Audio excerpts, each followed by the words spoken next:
Please work. Okay, I think it's working. Yay. Okay, we're live for real this time. I live in Sarasota, if people don't know, and ever since Hurricane Milton, the internet has not been great because of the storm, probably. So we're trying again. So thanks for being patient, Jennifer. So we are. I'm going to say my whole intro again because I'm still excited. So, Jennifer is my copywriter, and I know as therapists, we write so much. I didn't realize that, but now, especially as I've shifted my business, but even if you're a therapist in private practice, you have to write a lot. You need to write copy for your website. You need to write emails to clients. You need to write policies for clients.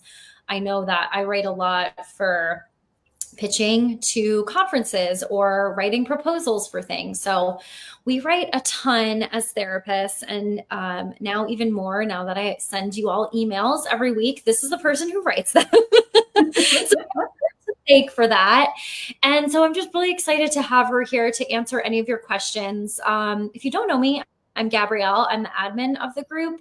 I owned and ran a $1 million group practice, and I sold it in 2021. And now I have pivoted. I do business coaching. I run retreats. I do lots of things. So either way, I'm super excited to have Jennifer here. If you are here live, I'm going to open this up on my phone too, and you have questions about copywriting, please put them below and we will answer them. If you are watching the replay, just put #replay so we can come back and we can answer your questions. And I also have a free Jennifer put together for us too. So we will drop that link below as well. Am I frozen again? You are not frozen. You're a little pixely, but not frozen. Okay.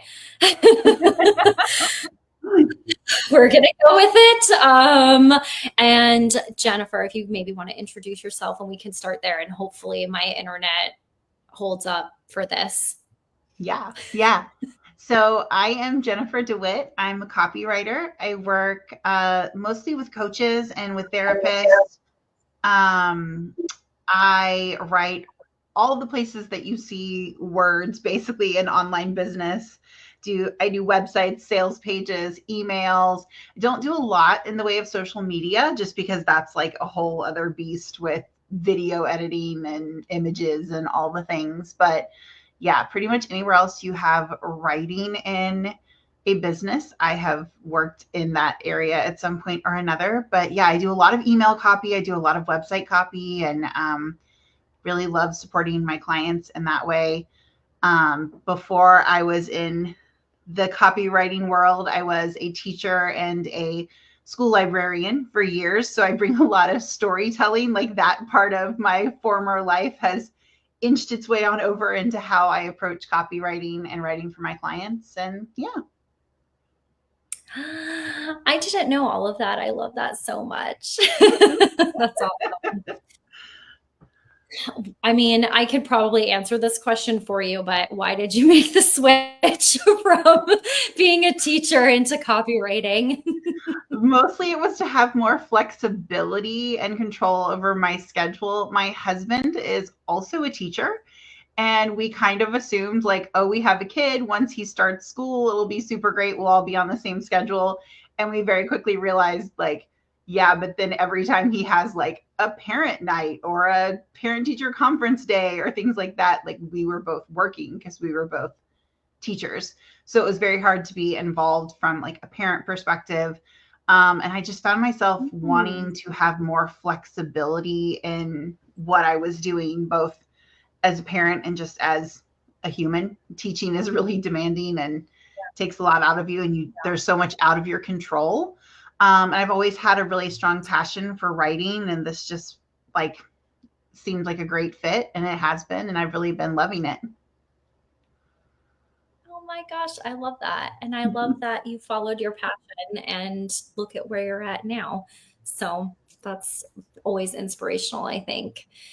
If I'm like, how do I have so many questions. Where do I start? What is like if somebody is, writing copy for their website, they're a therapist, they want to write it themselves. What are maybe some like basics to think of when thinking about copy that's going to pull in clients and that's hopefully going to convert clients?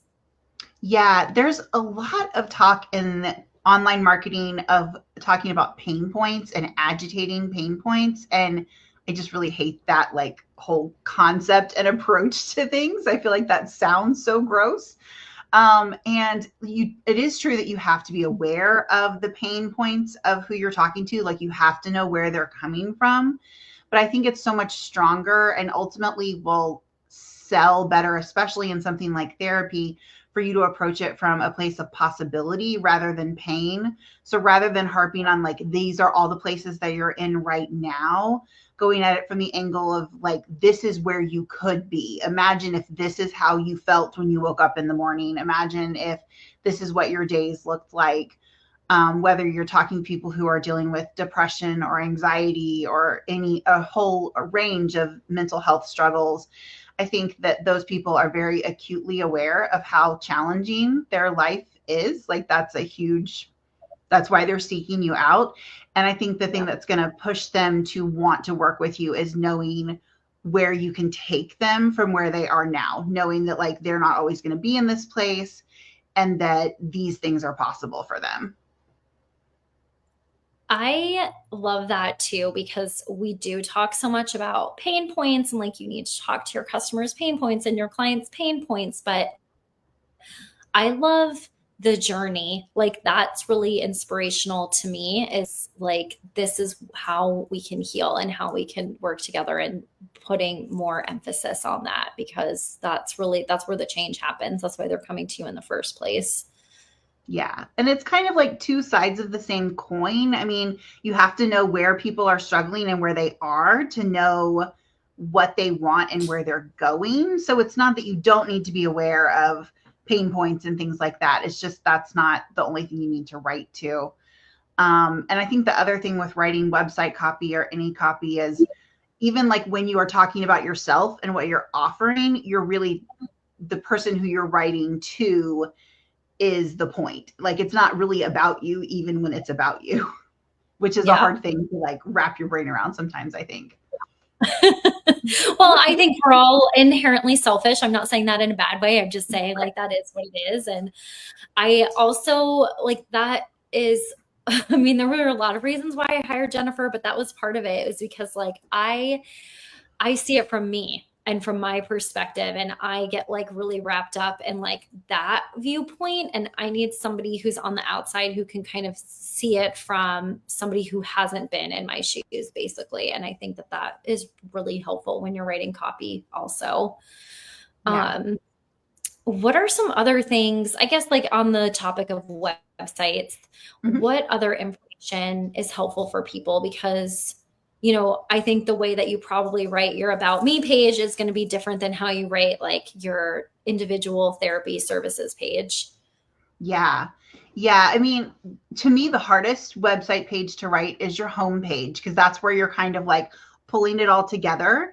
And I know people get really stuck on the home page. They get stuck on that like hero section or above the fold section, which just means like that phrase comes from when you're thinking about like a newspaper, when it's still Yeah. folded up, the part at the top that you can see is above the fold.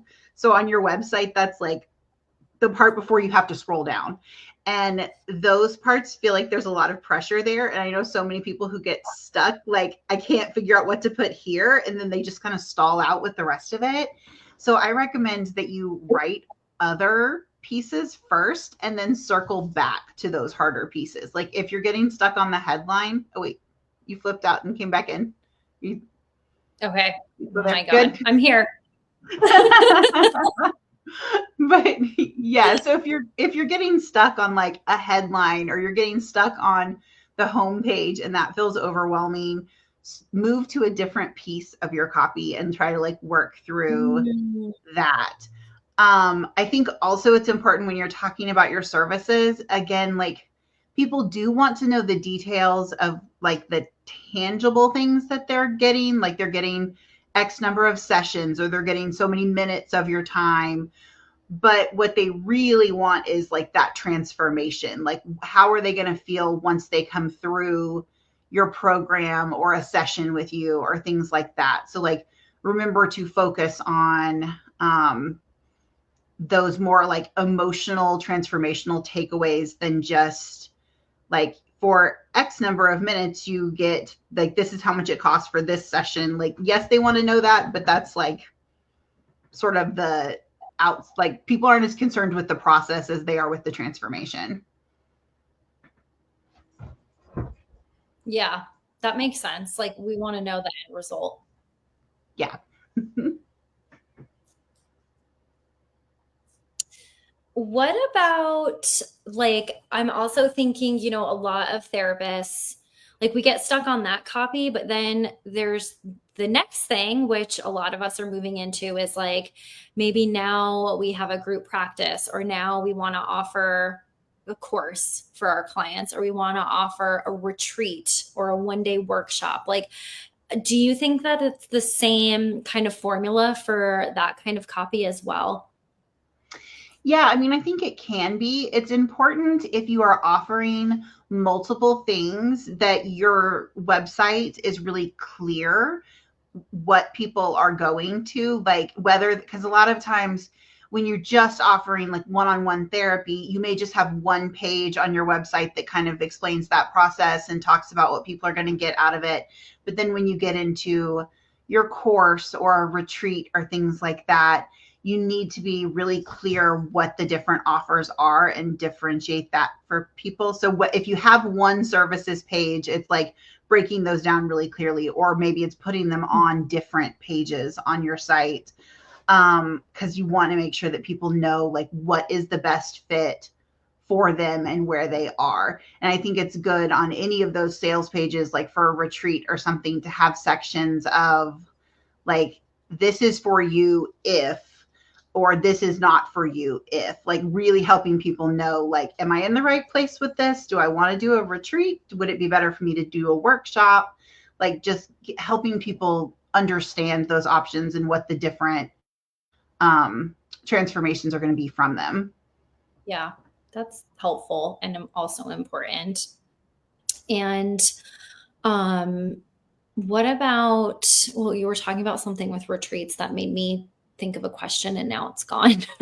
Maybe it'll come back to me. It'll come back. It was important. But like, speaking of important, can you talk to us? Like, this is so obvious, but also not, like the importance of copy. I don't think I realized that in the beginning of like starting my practice and starting like my entrepreneurial journey. I'm like, oh, I'm just gonna like write about, you know, this is what it is. This is what it looks like to do therapy with me. But I think now even more, it's one of the things that like can really set you apart. And so can you just talk about why good copy is so important? Yeah, I mean, it takes so many touch points for people to want to invest with you. Like, they want to hear from you over and over again a lot of times. So having that really consistent messaging throughout all of your copy, because we have to hear like the same thing over and over before it clicks for most people. So being really consistent with your voice, being really consistent with your messaging, making sure people know like what is unique about you. And that can be a hard thing to write yourself. Like, I know personally, it's so much harder to write for my business than it is for me to write for other people's businesses. I think you get so up close and personal to what it is that you provide that it can be really hard to write your own copy from that perspective. Like, just having that further away view, to help capture what it is that you offer and make sure that that's consistent through all of your messaging and all of your marketing. That's important, the consistency. I think that's something that I didn't think of before either. But Well, like, it's you know, hard having to, the same tone. yeah, it's hard to do that. And I think too, when you're talking about website copy, just another, like going back to tips for your website, like breaking things down into little sections or adding in what we call like copy design, like bolding certain things, italicizing things, breaking things down into bullet points. You really want to make it so that your copy on your website or your sales page is very skimmable for people, because most people aren't going to sit and read like 5 paragraphs in a row on your about page. They need it to be like broken down into smaller sections, because that's easier for them to digest. I mean, that makes sense. I know, like when I'm looking on somebody's website, I'm usually like skimming and I'm not reading everything, right? I'm like looking at the bullet points because I'm like, oh, that's the important stuff that I need to pay attention to. Yeah, and like it's okay. great. When you go down your page, you want to be able to, like, if you just read the headlines, people should be able to get the gist of what you're talking about, like without reading any of the other stuff. Yeah, that's important. What about, this may be a controversial question, but talk to us about AI and copy. And yeah, I mean, so AI can be a great tool for helping you with your copy and your messaging. It's great for ideation. Like, for if you say, here's the section I'm working on, can you give me 10 different headlines that I could use in this section, or 10 headlines and subheadlines. And then you can kind of, piece together like things that work from those. But really with AI, it's like the quality of what you are putting into AI is going to be reflected in quality that you get back. So like if you're not able to clearly articulate who it is that you're talking to, or what you want them to feel when they come to your page, or just key things about your voice and your business, then AI is not going to give back very quality results. Like the more information that you give, the better you're going to get things back. But I do think it can be a really great tool for helping you like bounce ideas back and forth, or like if you get stuck on a spot when you're writing, AI can be a great way to help you get unstuck from things. Yeah, that's a very good point. And that's a lot of times what I use it for, is to help me with ideas, or to like write something in a different way or say it in a different tone. Yeah. But I personally I can always tell, no matter how many times somebody has said like, this is a custom GPT that I built, it's in my voice, blah, blah, blah.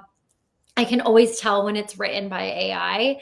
And I personally I don't love that. I love, more authenticity. And that's why, it's important to me to have that. So, but, everybody has their own opinions about that.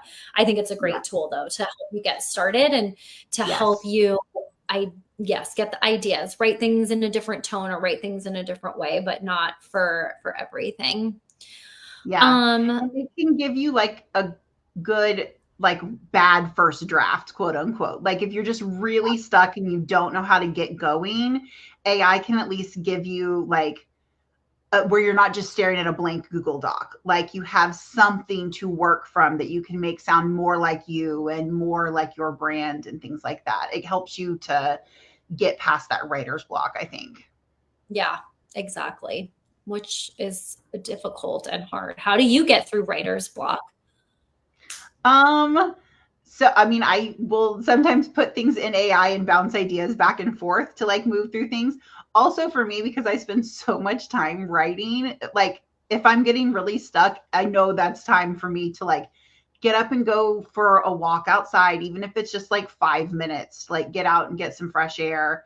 Or go get, a glass of water, or go listen to music for a little bit and then come back. If I'm getting stuck somewhere, it's time for me usually to take a break, even if it's just a few minutes, and then come back. Yeah. Well, that makes sense. As therapists, I think we get that for sure. Yeah.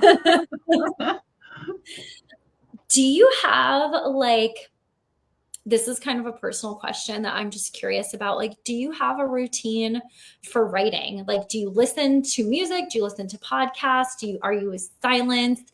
Are there certain times of the day that you prefer to write things? Like, what's your writing routine? So I can't listen. I do like to have music on in the background, but it has to be like instrumental music. It can't be anything that has words in it. Like I can't listen to a podcast or listen to music that has lyrics, because if there's like words coming into my brain can't spit out other words. So Yeah. I do like to listen to things. I have trouble if it's just like dead silent. There has to be some kind of like ambient something.